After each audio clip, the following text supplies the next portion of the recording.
Okay, I'm talking to the ladies, but fellas, this applies to you too, so everyone can keep on watching. Today, I'm talking all about why it's important to manage your money and the steps that you can take and that I took to become debt-free and eventually have time and location freedom.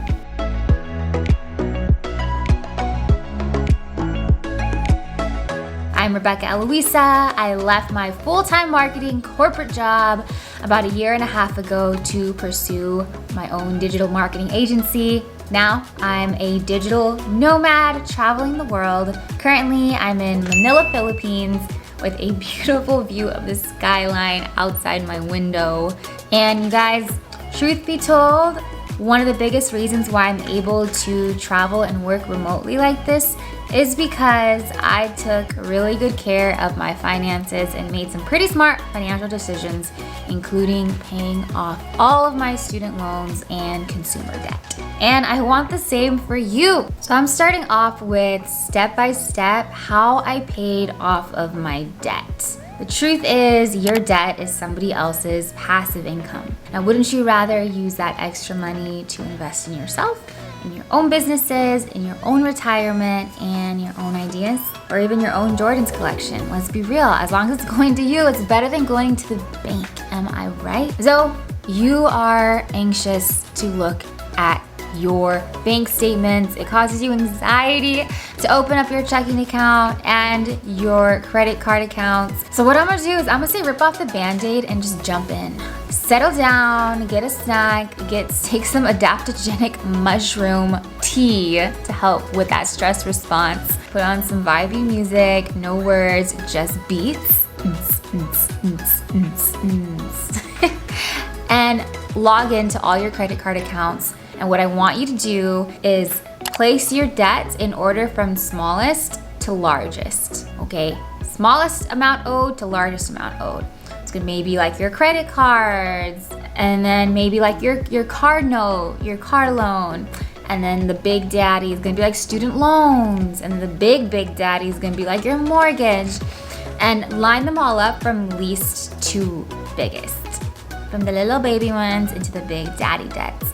Okay, and you're gonna do something what I think Dave Ramsey calls a debt snowball. So you're gonna pay off your loans starting from the smallest to the largest amount. Now the reason why you do this is because when you pay off the smallest amount, so say you have like a credit card that has like $500 on it and it takes you like 2 months, 3 months to pay off. By the time you do it, you're like, woo, one down, a couple more to go. But I got that one down. Easy wins to start building your confidence. Now I did that with all of my debt. I had multiple credit cards and student loans, and I paid off the smaller credit cards first. Plus credit cards tend to have higher interest rates.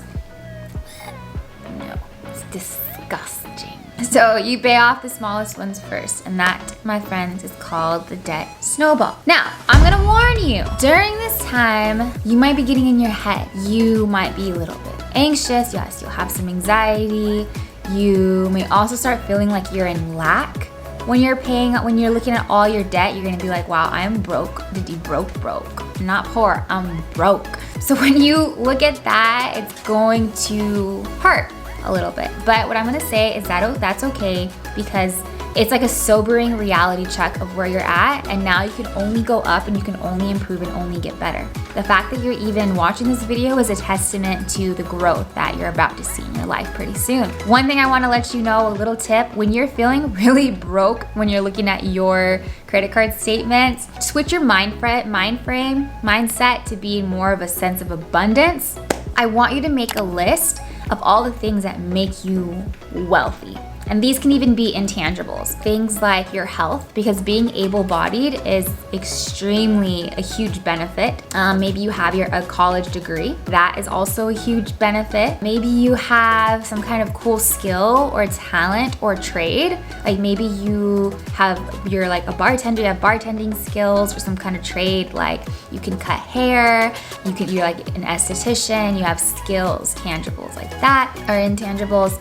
So make a list of those things, because then that also gets the wheels turning and like, okay, what do I actually have that I can use to increase my income to pay off these debts faster. So with the snowball effect, you'll have like your normal like income, whether it's a 9 to 5 or whatever, however you get paid. And then you'll start to think, you know what, I'm actually really good at tutoring. I can have a tutoring side hustle. Or I'm really good at marketing. I can start a marketing agency and pick up clients on the side. So thinking of in terms of abundance really helps. Even if maybe you feel like you don't have a lot, but you are able-bodied and you have a car, then you can do DoorDash or you can do Uber. And I've done all of the above when I was paying off my student loans. Thinking in abundance really helps you to see what's possible and can really actually help you pay off your debt a lot faster. The next thing is a budget. It's not fun, but I think you can make it fun.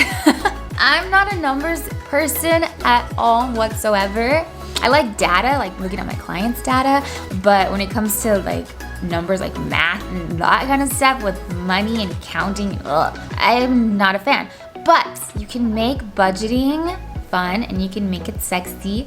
And I think the way to make it fun is to actually have a goal in mind. If you have a goal to maybe save up for a really fun trip, then it's fun to budget and it's fun to be like, nope, I'm not gonna go eat at Chipotle this week. I'm gonna cook at home because I'm saving for my trip, which is delayed gratification, the best kind of gratification. So to budget, I recommend doing it once a month. Just check in and be like, okay, how much did I spend in these categories?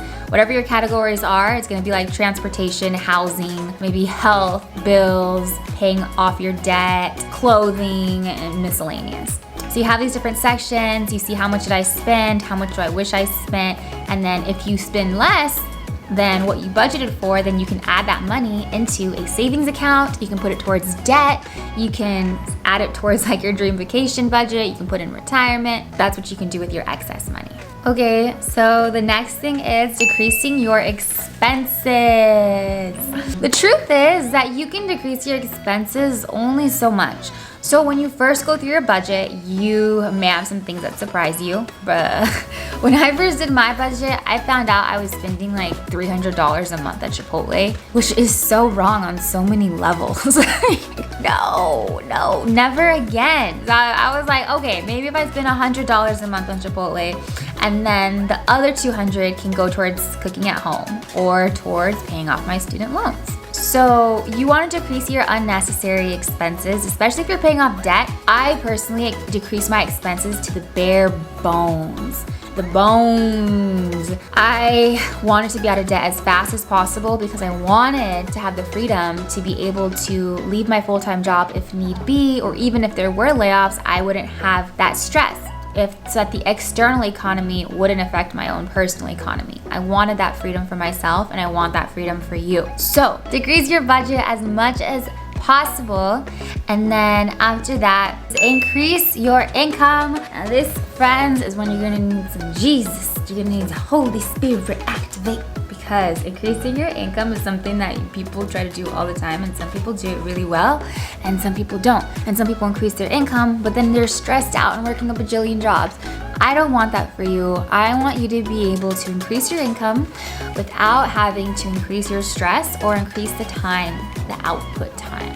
We don't want to have to be working, spending, trading your time for money. But then eventually you may be able to start investing. After you pay off your debt, then you can start investing in other things. So whether that's like retirement, different funds, stock, crypto, which is in the trash right now. Maybe you shouldn't do crypto.